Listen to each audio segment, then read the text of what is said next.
And I'm your host, your neighbor, David Gornoski. So glad to be back with you live on FM and AM, on podcast, and our video platforms on Rumble and BitChute. You can find us and listen to us live from 4 to 6 Eastern Time, weekdays. That's Monday to Friday from 4 to 6. You can go to aneighborschoice.com, click on the audio player between 4 and 6 p.m. Eastern Time. You can listen to us live. You can also catch us on our podcast where we update daily, and that's David Gornoski. Just search my name on any podcast platform you like, and you'll be able to catch all of our episodes, including our online-only podcast, which we do a lot of different stuff. We haven't done it in a few months, but we're going to be bringing that back in addition to a lot of other exciting updates and new things coming on the horizon. When I talk on the topic of health, we talk about seed oils a lot. And I recently had on, a few months ago, the Seed Oil Liberator, who is an anonymous poster on Twitter. And then I found another account that I thought, hey, I like what they're doing here. And so we are joined now by another person who is shamefully, or I would say masterfully, a propagandist, the Seed Oil Disrespecter. How you doing? Oh, that is great. Hi, I am the Seed Oil Disrespecter. Well, welcome to the program. No disrespect for calling you a propagandist, but that's what you describe yourself as, and I like folks like that if they're doing things for the good. I know, yeah. So, yep, yeah, exactly. So, David, thank you for having me on. So, I'm Dr. K. I'm the Seed Oil Disrespecter. I have my wife here with me. She is Ashley, Mrs. K, and she is the Healthy Oil Respecter, and we're doing what we can to spread the word about vegetable seed oils, quote-unquote vegetable seed oils, and, why we think that people should avoid them. And the healthy oils, what we call the simple six, the ones we do recommend that people do eat. And we also have to make it easy for people, we have seedoilrebellion.com. That's seedoilrebellion.com, which shows, the foods that we recommend, some good links to where you can buy stuff, some recipes, and great place for people to get started. Well, very good. So let's get into it today. We've got a lot of folks in the seed oil topic field on our show. Dr. Kate Shanahan, Tucker Goodrich, Peter Dobromilski, a lot of the greats out there. But I like how creative you guys have been on Twitter and, using meme warfare to advance this. It seems like all of a sudden it's kind of cool to talk about seed oils, and I'm trying to figure out, okay, what happened that made this thing start accelerating so fast, besides the fact that it may be really the most important topic nutritionally. I mean, that's kind of what I believe, but there's still always that question of what makes something start to really spread at a viral level and become something that will really catch on. So, pun intended, I think the seeds of this started with the paleo movement, probably, because my wife and I learned about paleo, ancestral health, and most people know these terms now, in the late 2000s. It took me down a rabbit hole. That's when I first learned industrial seed oils. Just calling it seed oils wasn't really a meme yet, but I remember learning about industrial seed oils, and going down those rabbit holes eventually led me to do pre-med and start medical school in my early 30s. So now I'm in my late 30s and finishing residency. And I've been so busy with medical school and then residency that I haven't been spending hours doing other research in the ancestral health movement. I felt like I knew enough, which was to tell people, avoid industrial seed oils, avoid gluten, avoid other, some of those basic things that you've heard of with paleo or whole health. Or Whole30 and those type of programs. And it's funny, you mentioned some of the folks you mentioned. It's amazing delving back into this topic last year because I noticed that more people were using the term seed oils on the internet and not just health folks. And for me, it was a perfect storm of seeing that more often. And also the the Delta variant. So as a doctor, I'm up close and personal. I'm in the room. I'm dealing with people on oxygen. I'm dealing with the worst of the worst for COVID. And, myself, as someone in my late 30s, I was hypertensive. I've always been a skinny person, always been a fairly fit person, but even me at 5'10" and like 170 pounds had high blood pressure. And I was like, that's it. I'm being more strict with myself. So, I went full carnivore for a couple weeks. And as I'm doing that, I'm delving back into these topics and more about seed oils that I haven't spent time on in years. And it's worse than I ever realized. So I saw that more people were talking like this, and I saw the kind of joke description people would use, like I'm a hiking enjoyer or a gardening respecter, and I put them together and I said a seed oil disrespecter, and within 24 hours I had 1,000 followers. So I knew that there was, a hunger for this type of content, and not only, we are not writing blogs on the science. What we're doing is we're familiar with those things. I'm a physician. I'm familiar with this stuff enough that this is what I would recommend to my patients. But I wanted the memes because it makes it easier to share with your friends and family and just to spread the word. Right. And then, within a week or so of me having this account, my wife started Healthy Oil Respecter or Real Oil Respecter at Twitter, and then SeedOilRebellion.com, because we just want to spread the word and help people eat better. Right. Yeah. And you're kind of getting into you're kind of trying to help cultivate the culture of the knowledge of seed oils, right? Yeah. Which is kind of important, right? Is to have that kind of culture. Now, the question is, because there's a lot of things we can go here, and we'll try to get to as much as we can, but how do we keep the seed oil movement from being another diet fad? Because it's not a diet fad. To me, it's kind of the big elephant in the room that unites a lot of different little diets. Yeah. You can pick your little team if you want and incorporate the bigger topic of seed oil removal from your life and really see a big difference. Yeah. So even before I delved back into the details last year, my wife and I, being very familiar with ancestral health, never being 100%, but being very familiar with it, we had a notion, and we discussed a few times, that we think it's probably the vegetable oils. We think it's probably the seed oils. And, we spent time being gluten-free. We spent time, doing other things. But it seems like this is the common denominator. I think that avoiding vegetable seed oils is the common denominator of the efficacy of elimination diets. Obviously, things are multifactorial, but I have a strong suspicion that this is one of the major players. And one thing that we want to focus on with our efforts is, like you were saying, if you eat gluten or you don't eat gluten, even if you're a vegetarian, I have people sending me messages about this. And if you're a carnivore, and especially with carnivore too, we want to help educate people. For instance, pig fat. A lot of animals are not fed healthy diets, and they can be high in omega-6. So, we want to be a place for everyone, something you can send your mom or your dad or your grandparents to, something that really has a wide appeal. What is your goal with the Seed Oil Rebellion website, SeedOilRebellion.com, your website? Ooh. Well, this all blew up a lot quicker than we were anticipating. For now, it's just to build as wide as an audience as we can. A place where you can go and see which ones to avoid and have everything in one place. And also we've got links to different places to buy food where we buy. We're doing everything that comes naturally to us, making jokes about what to avoid and encouraging people about what to eat, what to buy, and what to enjoy. Let's continue live on A Neighbor's Choice. We're talking to the seed oil disrespecter. Maybe we'll also hear from the healthy oil respecter, his partner in crime at the SeedOilRebellion.com. I'm David Gornoski. More in just a moment.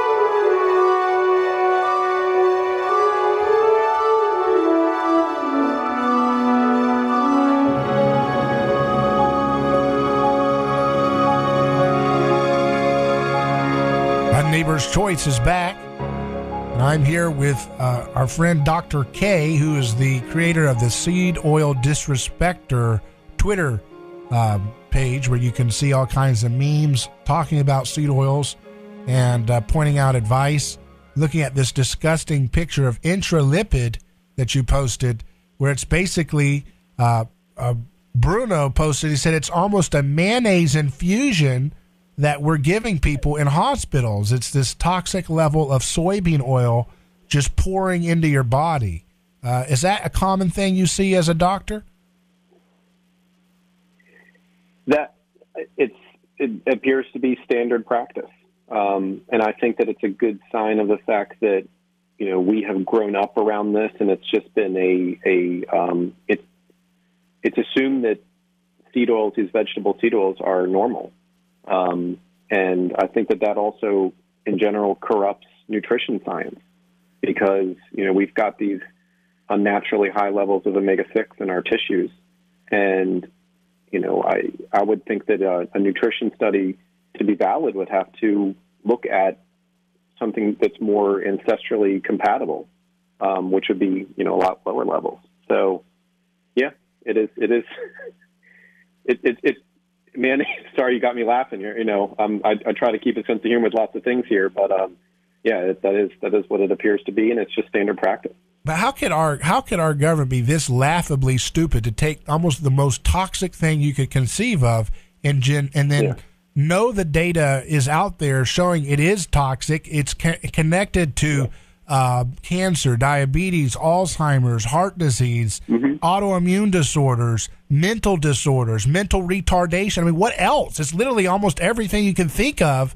COVID inflammation problems, so many things, lupus, every disease. It's like a joke. Like, how could this toxic little thing, and they've got all these scientists, they've got a printing press, as Dr. Ron Paul would tell us in the last hour, they can print their own money and throw it at all the scientists in the world, and they get it so wrong that they've put this garbage, toxic product into almost everything we eat. I saw that you had shared a picture of almonds, and the almonds, they're poisoned, you said, because they've got sunflower oil and canola oil in them. Why can't they just give you almonds with salt, right? Why do you got to put this thing in everything?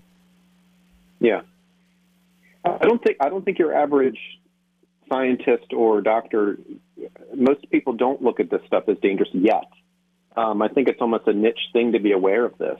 And also, nutrition science can be confusing because, there's cholesterol science is convoluted to the average person, even to the average doctor. Actually, most doctors are trained with a very basic, obviously, a graduate level, advanced level, but a very basic understanding of, you hit this number, you get a statin. I think I'm lucky in the fact that I learned a lot of minutiae of cholesterol science from folks like Chris Masterjohn, I feel like a decade ago or something, and actually saw that he was on your show before, which is excellent. So, most of my colleagues don't know about pattern or oxidized LDL. They might not know these things. So it's almost like a niche thing, it appears, to be aware of this, and that's why I want to meme it. I want the niche science to overlap with the culture of it, because that's when the magic happens, when people start asking and then, start asking questions. So, we're trying to push it from that end. So I've got my wife, Ashley, here. She's more of the shy one, so I need to push her a little bit to talk. Well, we're going to let's bring her on after the next break. But I want to ask you first, when we absolutely, no problem.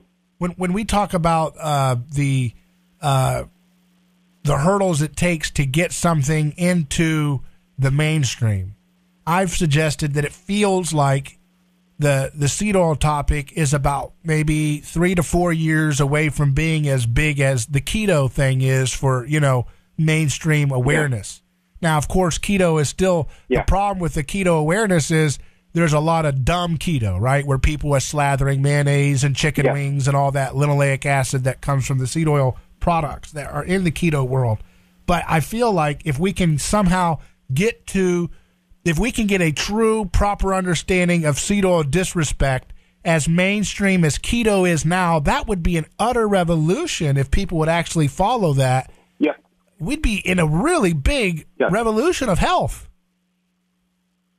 That was my aha moment last year to meme it, is that I said Endgame is a seed oil-free menu at P.F. Chang's, because P.F. Chang's very famously has a gluten-free menu. And the reason why is because gluten was memed, quite frankly, it was memed, and celiac awareness became prominent. And I also think that a lot of folks that think that they have gluten sensitivity might just have intestinal issues from seed oils, from toxic seed oils. One of the most common things that you do hear from people that quit seed oils is a rather rapid improvement in their intestinal health, in their stools, to be frank. It's pretty fascinating how quickly that does happen. And even for me personally, just to share, because this is real life, I'm a guy with IBS, and when I quit seed oils, IBS like 99% goes away. And so the last, since we've gone full disrespecter mode, these last many months have been incredible. It's just amazing how different it is. And I'm one that has tried elimination diets, and now that I'm being strict with this, it's working. And I'm also, my wife actually just made a loaf of bread with some sun-dried tomatoes in it, which is delicious, and I feel fine. So it's, yes. So the goal is to meme this to the level, I say meme it to the level that gluten got to.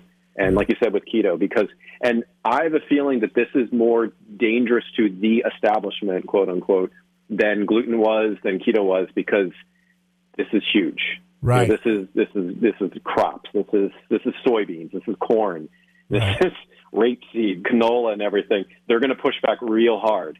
So that's why all you guys are anonymous, and I'm the guy. Yeah. That's why you guys are all anonymous. You guys know something's coming here. We're walking into a wood chipper here with this topic eventually. Yep.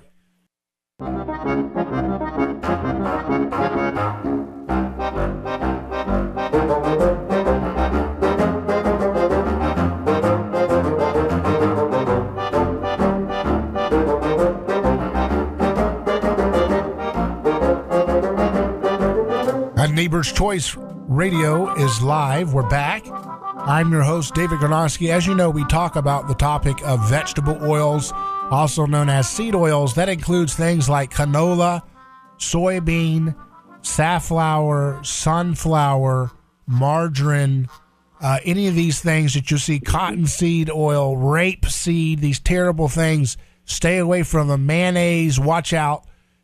You want to avoid these terrible oils. That's why we've had on the seed oil disrespecter, who's actually a doctor. You can follow them at seedoilrebellion.com. But his wife is also someone who is involved with memeing the truth about these vegetable oils. But on the positive side, she focused her Twitter account, Healthy Oil Respecter, on teaching about the good oils and fats that we should eat and cook with. And I think we have her now. How you doing? Hi, David. Thanks again for having us on. Oh, I don't think I can hear you too well. Can you hear me okay? There you go. Yeah. You can't hear me. So how did you get into the healthy oil side of things? I guess it's the positive, it's the solution, it's the problem, and then the solution, the simple formula, right? It's the yin yang effect. So I'll just be honest. My husband told me one day, you need to get on Twitter. You need to do this seed oil thing with me. So I'm like, okay. So new on Twitter, a couple of months, still trying to figure it out, trying to keep up. But obviously, we've been on board with this topic for quite some time, and we're being ourselves on here. So I, as you said, like to focus on the healthy oil options. You've watched the videos, you understand they're not good for you, these toxic seed oils, now what? That's kind of where I come into play. So I like to focus on the now what? What do I do? What do I throw out of my pantry? What do I replace it with? What oils should I be cooking with? So I came up with the term the simple six, just to keep things easy and simple. It's very overwhelming to learn about these toxic seed oils, then learn that they're in everything. They've taken over your pantry or refrigerator. It's very overwhelming. So I like to keep things simple on the flip side. So the simple six, these olive oil, avocado oil. That's what I like to call the simple six.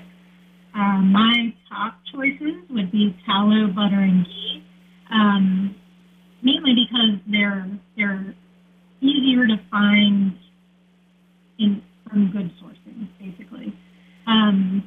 The olive oil and avocado oil, sometimes sourcing can be a little iffy with that. So that leads me to the next thing that I have on my site. I have actually put together a page of, these simple six fats and oils, and then recommended brands that I know are pure avocado brands, because a lot of them have been contaminated, or we like to call laced with seed oils. Same with olive oil, So my site is really just kind of, we're making it as we go. It started with the education piece, right? Everyone's like, what's the deal on seed oils? What's the deal? We kept getting the same questions over and over. So I said, oh my gosh, I need to get on here and put all this information in one place. It started with the education. All the videos are on there. And the healthy oils, making it simple. Now we've got the favorite oils, and now it's just growing. I've got recipes on there now, just things that I personally cook at home.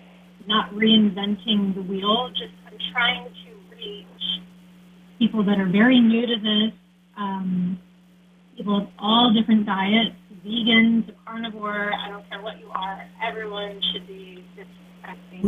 Right. That's what I've seen with the seed oil topic, is that it's not a diet. It kind of unites. It's the end of diets. You can keep your diet as long as you understand that the biggest driver of a lot of the problems people are facing are from the common element of having seed oils in so many food products. If you're a vegetarian, it's in toxic vegetarian foods a lot of times. If you're a keto person, the seed oils are laced in the keto cookies that you're buying with almond flour and canola oil. It's a common element that's driving a lot of persistent problems in people's health. And that is the key topic. It kind of ends the diet. It kind of unites the diet factions, in my opinion. Yeah. Yeah. It also, we could go into this more on another date too, but it unites politically as well. I mean, this is something that is, hurting a lot of people, lower socioeconomic classes, with only access to processed foods or fast foods more so. And also in terms of libertarian, in terms of farming, in terms of a lot of stuff, the environment, crop culture, monoculture of farming. It's just, there's so much to this that it's we wish we had more time to spend on this. Hopefully I will later this year, graduating residency, and we're really excited for the future. This year is going to be great for this movement. Right. I'm excited as well. And one of the things that I think people need to understand is that it's not just about, I think a lot of folks, when they hear about seed oils, they say, oh, okay, I'm not going to buy the seed oils for cooking anymore. And they think they've solved the problem. That's not at all the issue, because it's not just that. It's also the way so many restaurants cook with seed oils. And not just that, it's also, I guess you guys probably get into this, the chicken fat, the chicken skin, the pork fat, which is a common meal item for a lot of Americans who can't afford something like beef or a high-quality fish every day. Yeah, and if we get this question all the time, lard is not in our Simple Six because of that fact. We post about how we don't really buy bacon very often, and it catches a lot of people by surprise. But it's for that very fact that, it's different. Just like how it's difficult to find good olive oil or avocado oil, a lot of pork fat is not good quality. Right, and that's something that I think is a surprise for a lot of folks. Why do you think people have so much relative success on keto, despite the fact that they may be eating mayonnaise and chicken wings and linoleic acid filled pork chops and so forth, bacon? Is it because, how would you get into that? So in the medical world, we refer to things, mechanisms. So there's multiple mechanisms at play, numerous, incalculable mechanisms at play in terms of health. And we do see that low-carb diets do have success in terms of weight loss. So just losing weight, period, does have good benefits. So it's not just that's where the propaganda, my joke about propaganda comes into play, is that I'm focusing on that. I'm not talking about how much carbs you need to eat or how many calories you need in a day. Because I want to just meme this one fact, and this one fact this one set of suggestions can lead to other things, right? So if you're cutting out seed oils, chances are you're cutting out a lot of processed carbs. I tell people too that they're, and most people intuitively feel this as well, so when you're eating seed oils, chances are you're hungrier. And there's some interesting science behind this too. But, if you sit down and eat mashed potatoes with butter, you're going to hit the wall a lot sooner than eating, a processed food that has, even if you have salt on those mashed potatoes and they're delicious, you're going to hit the wall. The saturated fat is more satiating. So when the mainstream talks about people are eating too much and not exercising enough, well, it looks like they're eating too much because of the vegetable oils. We're not, what we like to call engine lubricant, because that's originally what it was. It's engine lubricant made edible through the wonders of science. If people are not getting full off of this, so they're eating more. Right. Yeah, and that's a big problem. It seems to really stimulate the endocannabinoid system in our bodies, right? That gives us that lack of satiation. Yeah. Yep. I've noticed. So I'm finishing up residency right now, and I spent the first couple of years when I would talk about diet with people, to give a shout out to a very specific program, I would always tell people about the Whole30, that ancestral health paleo type diet, because it's so easy to write it down on a piece of paper and hand it to them and let them look it up. Now I've switched gears I will do that so they can look it up, but I will talk to them about seed oils and be very specific. The emotional response that I get from people, and I don't mean that like being over emotional, I mean like the psychological response that I get from people, they get it. Their eyebrows go up or down, and they engage me in such a different way talking about seed oils as opposed to something like Whole30. And we don't want people to just do 30 days on this. We want them to raise their disrespect for seed oils. We look at this as, the more you can, the better, and I think that is, it might be a more effective message. I absolutely adore elimination diets as a mechanism for people to improve their health. But I've seen now over a decade of these very popular ones. There's probably nothing more, potent, it seems, than elimination diets, especially some of these more advanced ones like autoimmune protocol elimination diet. And so our message is it starts with seed oil disrespect. Right. Yeah, I think it's a great message, and I think it's something that we got to keep talking about it and figuring out how to communicate it, because this could change the world literally on so many levels. Like you said, uniting political factions, uniting socioeconomic divides. There's a reason why I think poorer people have had more health problems than the rich, because they have to eat margarine and garbage oils more often, whereas the rich are more likely to eat a high-quality butter or, a higher quality fats from crab or whatever the heck they're eating. Let's take a break and continue on the other side. We're talking to Dr. K, who is the creator of the SeedOilRebellion.com website, as well as you can follow him at Seed Oil Disrespecter on Twitter. More after this break.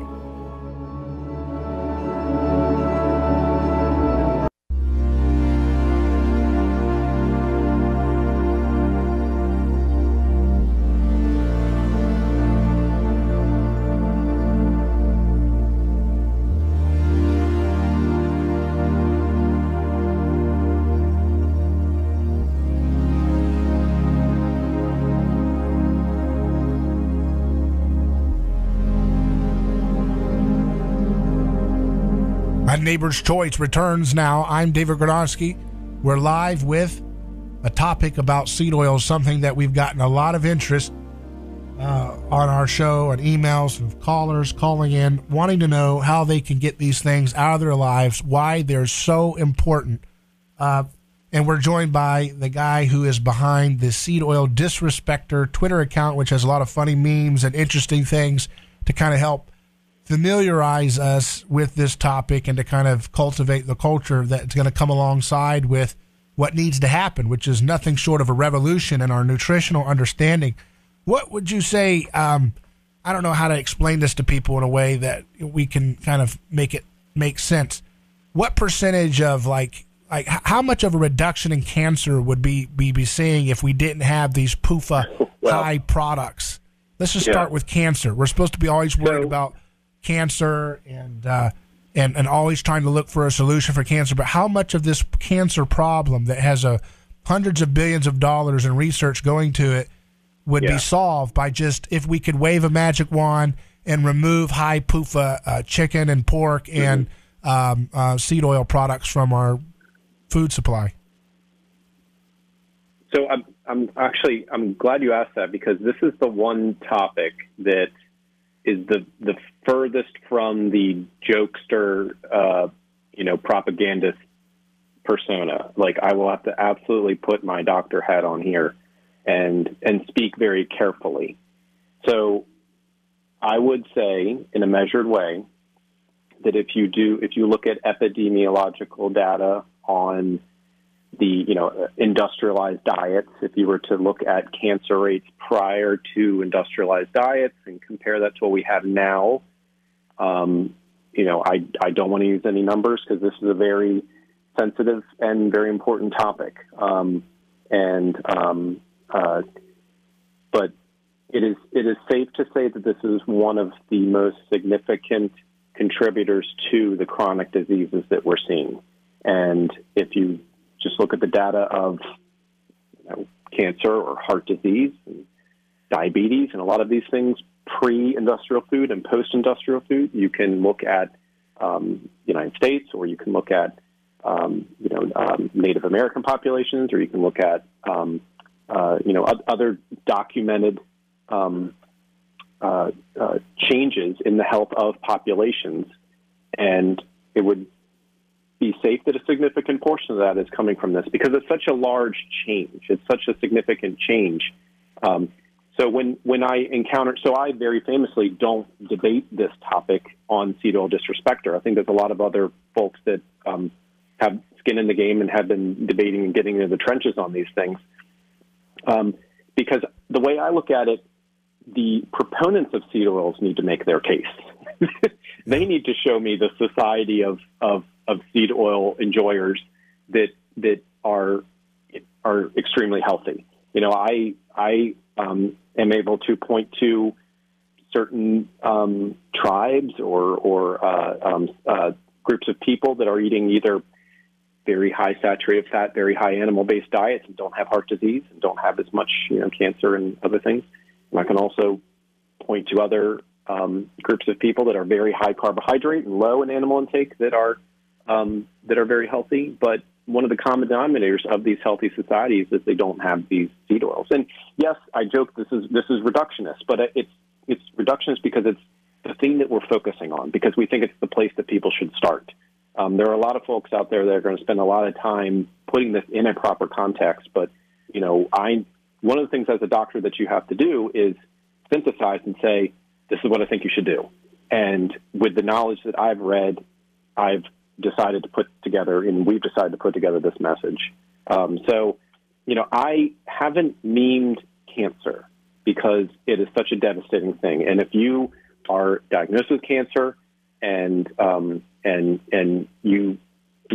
don't want people to feel like they can't trust their doctor, right? Or to feel like they can just start a diet and make their cancer go away. But we do know that having cancer just never happened in the first place through being healthier is the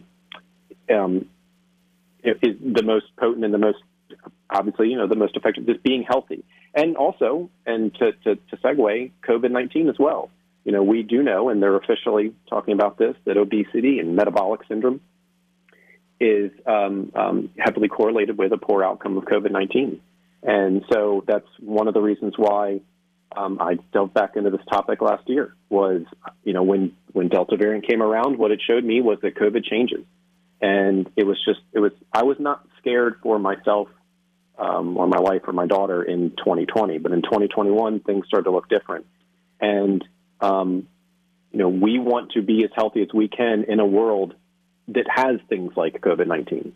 So I think that all goes together. Right. What do you think is what's it going to take for our government to tell the truth about seed oils when so much of our government's Department of Agriculture is owned by big seed oil companies? I think that it's a matter of momentum.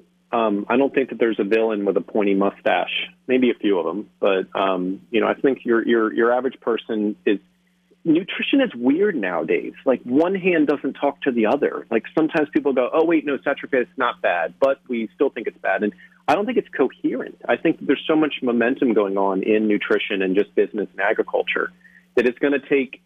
If we mean this and we get enough people doing this, the evidence will be irrefutable. I mean, look at how many people went gluten-free. But unfortunately, they started eating a lot of gluten-free products that were high in seed oils.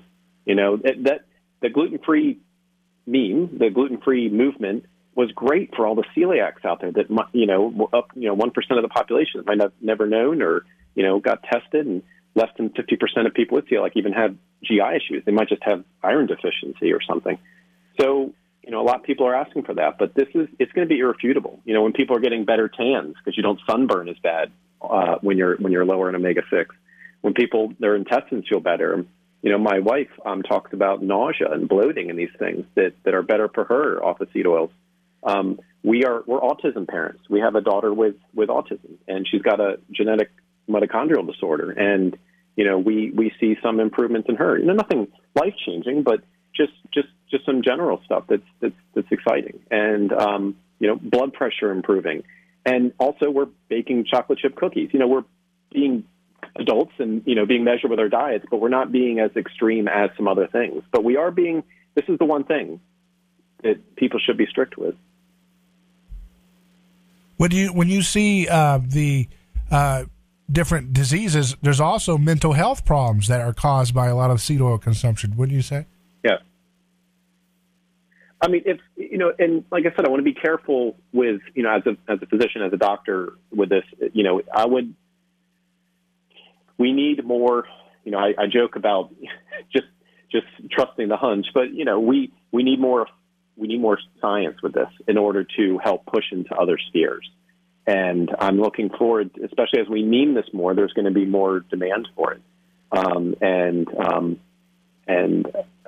I think that it's promising. I think if you were to, they call it metabolic syndrome, and the obesity and the chronic diseases and everything associated with that. And I would say that it's a good bet. It's a good theory that these seed oils are a dominant player in metabolic syndrome. I would want someone to show me otherwise. I'm waiting for someone to show me the healthy population that has the seed oils. But it has a cultural effect too, I think, because I think there's evidence that it's connected with depression problems, bipolar disorder, even schizophrenia has been linked to some of these what these things are doing in inflammatory effects on our body, which is just mind-boggling to think how many relationships, how many divorces happened. I'm not trying to make it reductionist. Okay, seed oils caused a divorce. The point is, it's inflaming things at a literal level and a societal level. Yeah. It's a stress on society. Yeah. Right. And it's something that we can correct. This is literal toxic groupthink in reality that we can reverse, and your memes are going to be a big part of that, I hope, and really advancing this message. Thank you, sir. Tell us quickly, what's the science behind making a good meme? Because it's kind of different, it's a different thing for a lot of folks. So maybe in talk radio, they're not as familiar with memes growing up in their era. Well, no. So memes have been around forever. It's like political cartoons were memes. It's got to be something you can recognize and an idea. It's just comedy. It's comedy in picture form. And sometimes being a little rude or being a little abrupt can be funny, which is part of the reason why I'm a little anonymous right now. But I take other memes and I change it to seed oils. It's hard to explain. It's like sculpting. I get the feeling of the humor I want to get across, and then I work backwards. Well, very good. Hey, I really appreciate you coming on the show. What's your favorite seed oil-free indulgence would you leave us with? Oh, wow. I mean, hey, we always say, nutrition is complicated. Seed oil respect is easy, and chocolate chip cookies with butter, made with butter, will always be popular. Very good. Hey, thanks again for coming on, and check out their website, seedoilrebellion.com. It is a rebellion because it's going to upend so much of the powerful institutions of our culture, and that's important for us to understand what we're up against, but more importantly, the opportunities we have to make a positive difference. So I'm David Gornoski. Godspeed.